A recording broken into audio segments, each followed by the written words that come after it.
This story isn't just about a salute, it's about the silent promises, the pain behind the uniform, and the power of one act of brotherhood that moved a nation. When a Marine saluted President Trump and began to cry, no one knew the truth behind his tears until now. It was a bright, breezy morning at Arlington National Cemetery. The air was solemn, flags gently waving above the rows of white gravestones. President Donald Trump had arrived to pay his respects at a memorial service honoring fallen veterans. As reporters tracked every step, something unexpected happened. Among the sea of stillness, a young Marine in full-dress blues stood at rigid attention. He raised his hand in a crisp salute, sharp, dignified, but then, quietly, tears started falling down his face. He didn't speak. His body trembled slightly as he held the salute, longer than protocol required. Trump noticed. He removed his cap, paused, and returned the gesture with a respectful nod. The entire moment lasted mere seconds, but in those seconds, cameras clicked, and the nation's attention locked in. The image went viral instantly. People wanted answers. Who was the Marine? Why did he cry? And what was it about that silent exchange that caused even President Trump to appear visibly affected? That Marine was Lance Corporal Jacob Rowen, just 23 years old, stationed at Camp Pendleton. But his rank wasn't what captured hearts, it was the story that followed. Just days before standing at Arlington, Jacob had been at the bedside of someone who meant everything to him, a fellow Marine, his mentor, his closest friend, Sergeant David Keller. David wasn't just a decorated veteran with a Bronze Star. He was the reason Jacob made it through the toughest moments of his service. Jacob grew up in a small town in Iowa, raised by a single mother who worked double shifts as a waitress. From a young age, Jacob wanted to serve, not just for honor, but to become someone his little brother Max could look up to, enlisting right after high school. Jacob found the Marine Corps harder than expected. Boot camp tested every ounce of strength he had, but it was there that he met David, a seasoned Marine who had already seen the horrors of war firsthand. David took Jacob under his wing. He never gave lectures, he led by example. And over time, their bond grew from mentorship to brotherhood. One day, during training, David noticed Jacob struggling after reading a letter from home. His mom was behind on rent. Without a word, David handed him $500. "Pay me back when you make sergeant," he said. That kind of man. They deployed together. They survived an IED explosion in Helmand Province, where David shielded Jacob from the worst of the blast. After returning to the U.S., David started showing signs of illness. He brushed it off, but soon the diagnosis came: cancer caused by toxic exposure during deployment. He had less than a year to live.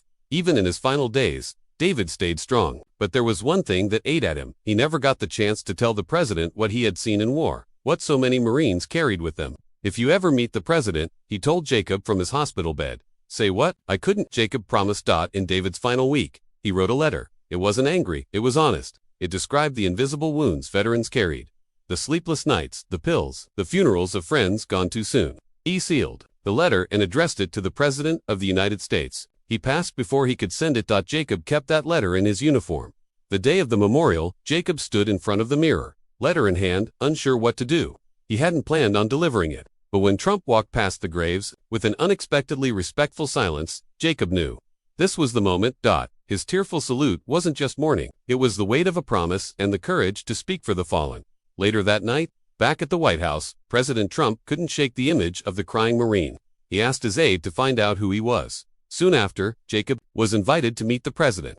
Standing in the Oval Office, Jacob said softly, "It's not from me, it's from someone who didn't make it." He handed over David's letter. Trump read it word for word, quietly. Then, in a move few expected, he invited Jacob to share David's story at the upcoming Marine Corps Heritage event.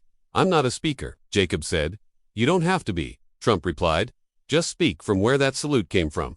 The event was packed. Veterans, generals, families. Jacob took the stage, hands shaking, and read from David's letter. "This isn't my story," he began. "It's my brother's. He didn't make it, but he wanted you to know what it's like to come home, but still feel lost."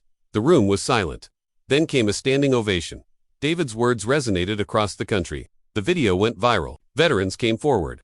Congress revived a mental health bill, calling it David's Promise Act. But Jacob, he returned to base. Quietly, no fanfare. On his locker, he taped a photo of David with a note that read, "You kept your promise." A week later, David's mom called. She'd seen the salute, the speech. "You gave my son a voice," she said. Then she sent Jacob David's Bronze Star. On the back, it was engraved, "To Jacob, my voice when I had none." Jacob visited David's grave again on Christmas Eve. As snow fell, an older Marine approached. "David told me about you," he said. "Said you'd changed lives." "You think so?" Jacob asked. I know so. Months later, Jacob gave a speech at a local school on Veterans Day. A senior student who'd lost his father, also a Marine, agreed to finally seek help after hearing it. David's voice was still saving lives. President Trump later stood at Arlington again, this time with Jacob and David's family beside him. He announced the Keller Initiative to expand mental health care for veterans. Jacob stayed in the background, but letters poured in from all over. One stood out. A 19-year-old Marine overseas wrote, "I saw your salute. I almost gave up last month. I asked for help because of you."